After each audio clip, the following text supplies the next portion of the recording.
This is how to remove and install wheels on a BMW S1000RR.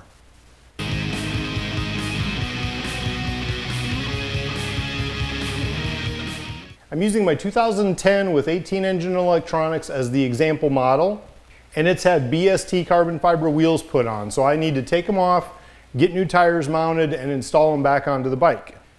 As you can see, I've already got the stand up in the rear. I've also used the fork stand in the front. Yes, you can use the stand that has the pin that goes up into your triple trees, but you don't need that. You can get by with just this because you're not removing the forks, you're simply taking the wheel off. We'll go ahead and start with the front end first. The first thing we'll do is take the brake calipers loose and tie them up off to the side, off the blinkers or the forks or something, to make sure they don't get in the way when we're removing the wheel.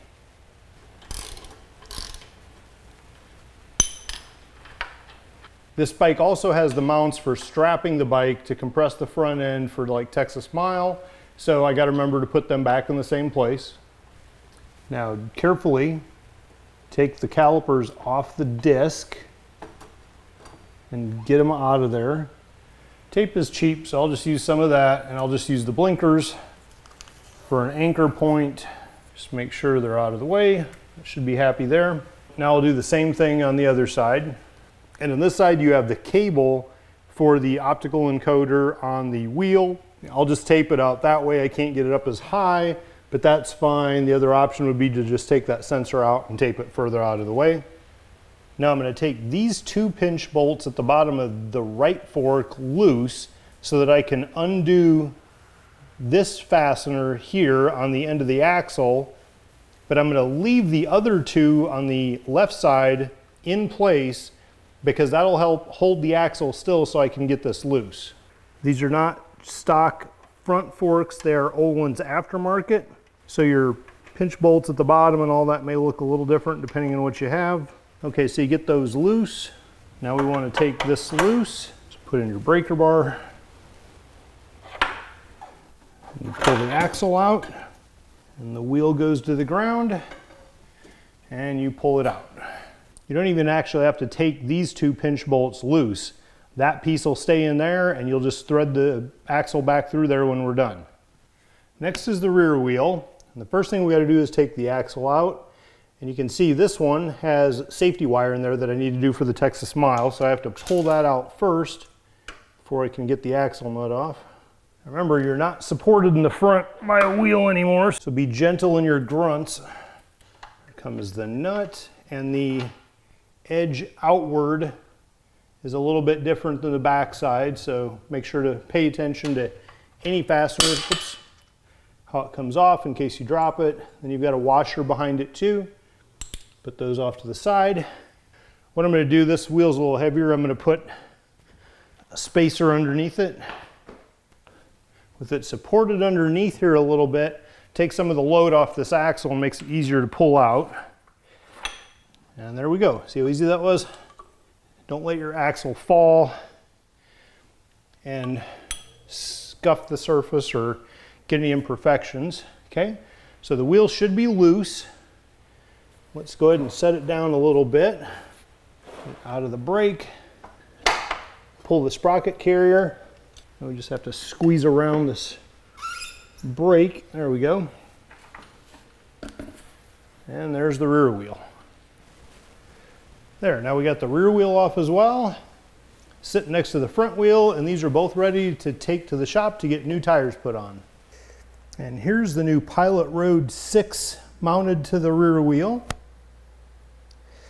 It's not quite as racy as what's on the Aprilia, but it should have plenty of grip on the sides, just like the last one did, and a lot better wear pattern for the center since I can't ride curves all the time.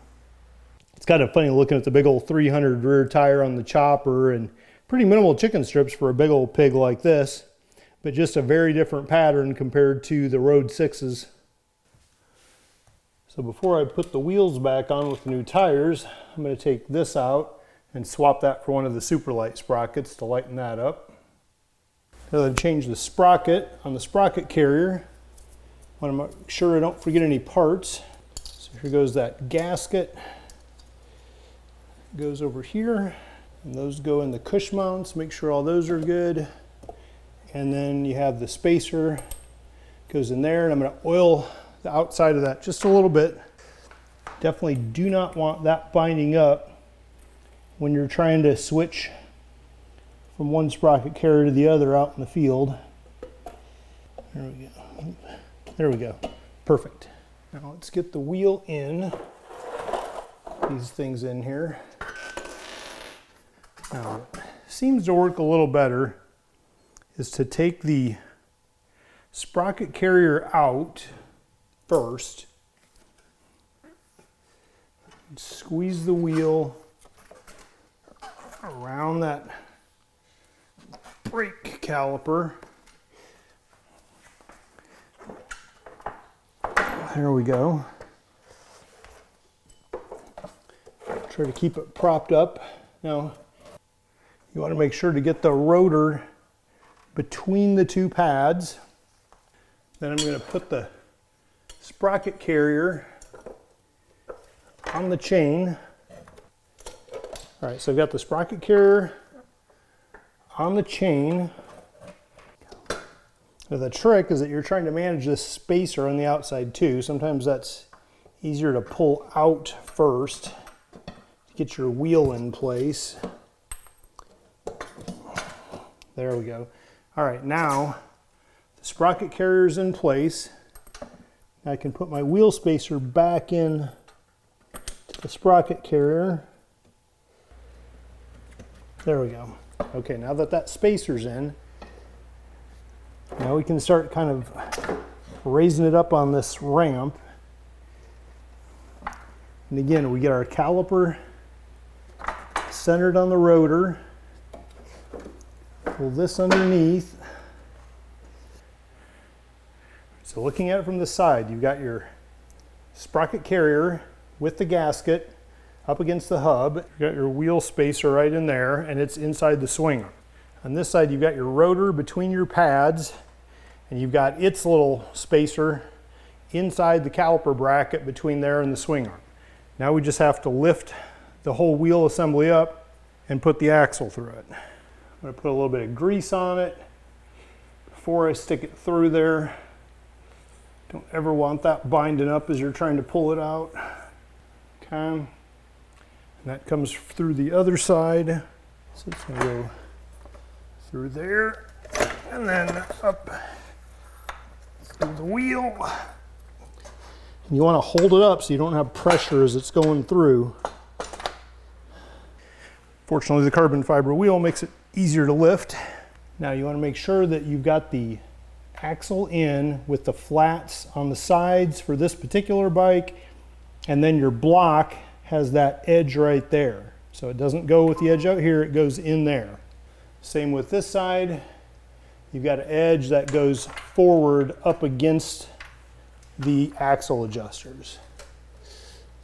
Now, since we changed sprockets, but it's still a 520 44 tooth, in theory, the chain shouldn't need readjusting. So we'll put it together like this, and then we'll check it later, but it shouldn't need readjusting because of what we did here. So we'll start there and put on the washer.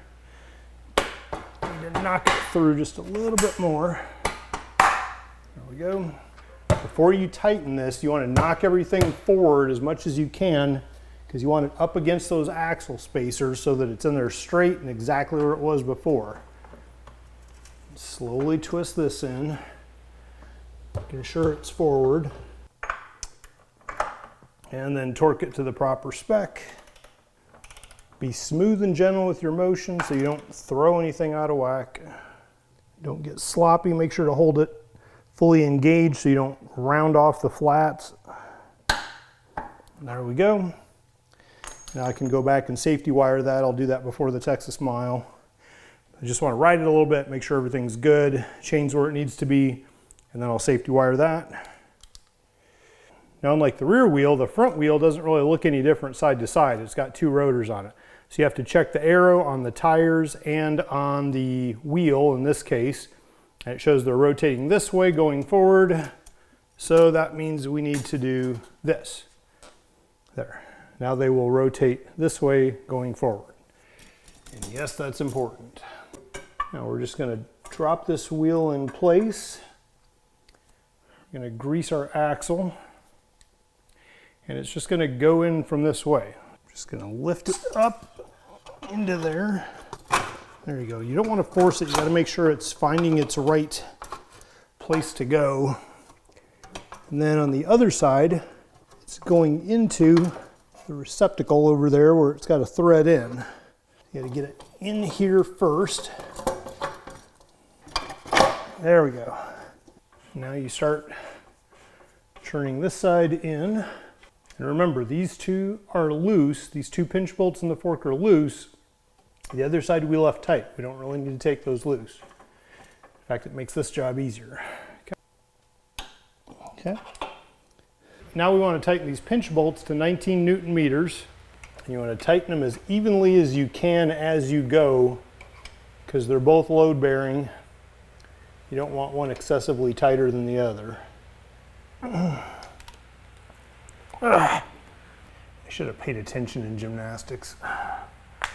All right.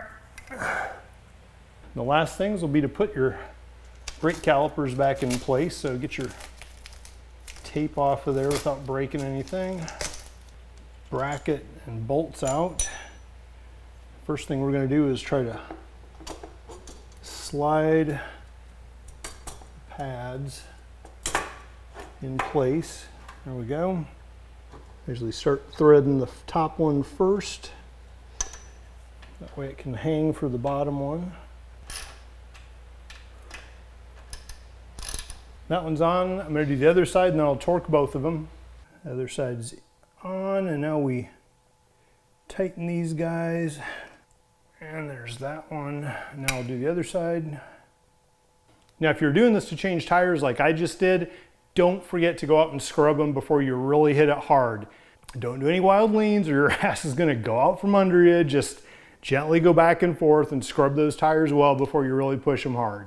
And that's how you remove and install wheels on a BMW S1000RR.